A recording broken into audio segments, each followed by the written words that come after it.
Hi everyone, my name's Liz Pichon and I write and draw all the Tom Gates books, all 18 of the Tom Gates books. That's right. There's a lot of them, and this year we've got a very special celebration going on because it's been 10 years since the very first Tom Gates book came out, which is called The Brilliant World of Tom Gates, and 10 Tremendous Tales is the book coming out in February. And as part of the celebration of spending all that time writing and drawing all the Tom Gates books for you lovely people to go and read, I'm going to be reading a little bit of every single one of them. And right now I'm going to read a bit out of Tom Gates' Epic Adventure, kind of. The bit I've chosen to read is when they go to Julia's party. So Julia always has really fantastic parties, and this time they're going on a boating party.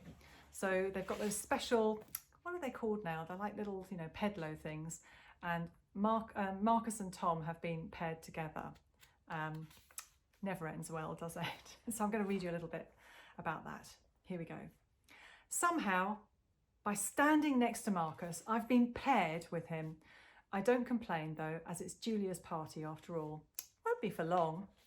I'll be in charge of making the bird go in the right direction, Marcus tells me.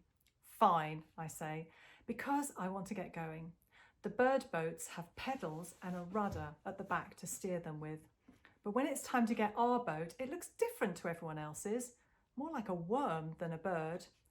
It's exactly the same as all the others. It's just missing a beak, the instructor tells us. We get in and straight away, Marcus makes it wobble a lot. I can see Dad waving at me and still eating crisps. Okay, boys, off you go, the instructor pushes us out. Marcus is in charge of steering the bird in a straight line, only he doesn't. Make it go forwards, he tells me. It's you. You're not steering it properly, I say. We're going round and round in circles, so I stop pedalling. Why have you stopped? Marcus says. Keep going. We zigzag from one side to another. I'm getting tired of doing all the work. Come on, Marcus. If you help out, we'll go faster, I tell him. Okay, but not for long. I'm steering. I can tell he's only pretending to pedal, as his feet aren't really pushing down very much at all. Oh, this is quite tiring, isn't it? He says. Yes, it really is. We finally start moving in a straight line when Marcus says, that island looks interesting. Let's go there.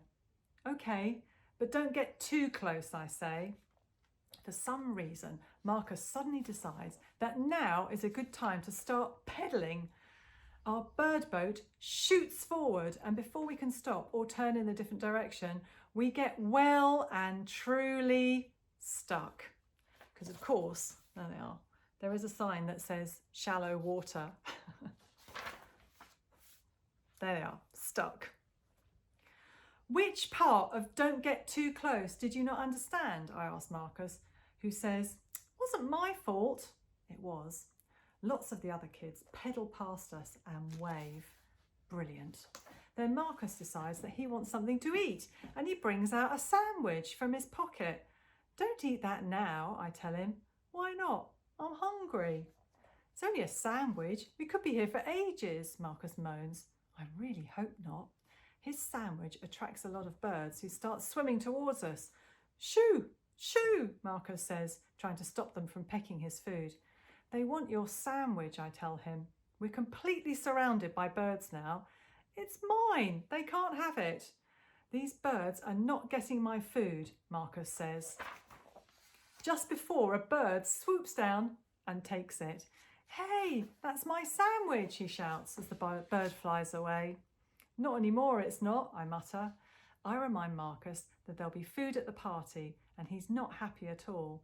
Neither is the boating instructor, who now has to row out and rescue us. There's always one, or two in your case, who don't read the signs.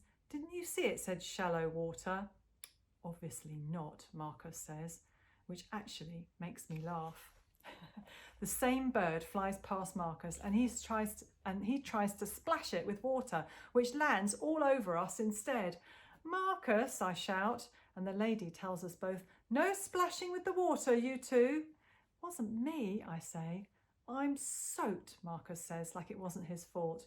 As we're being towed back, some kids wave and point while I look straight ahead and pretend it isn't happening. There you go. So that's a little bit of Julia's party and the fun and games that Tom and Marcus are always getting into. Hope you enjoyed that. And I'm going to be reading a little bit from all the other books as well. So